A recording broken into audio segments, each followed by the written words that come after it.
Hello YouTube channel, it's Belmont here, and this is my entry for Sadistic Picker's Naughty Lock for his 200.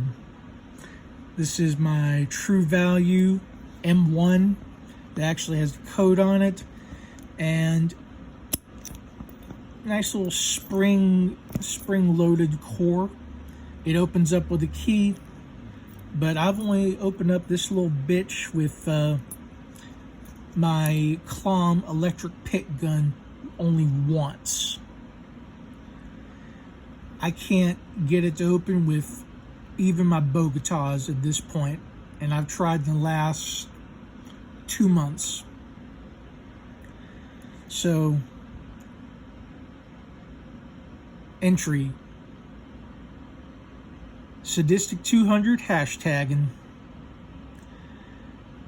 This is Belmont saying stick around.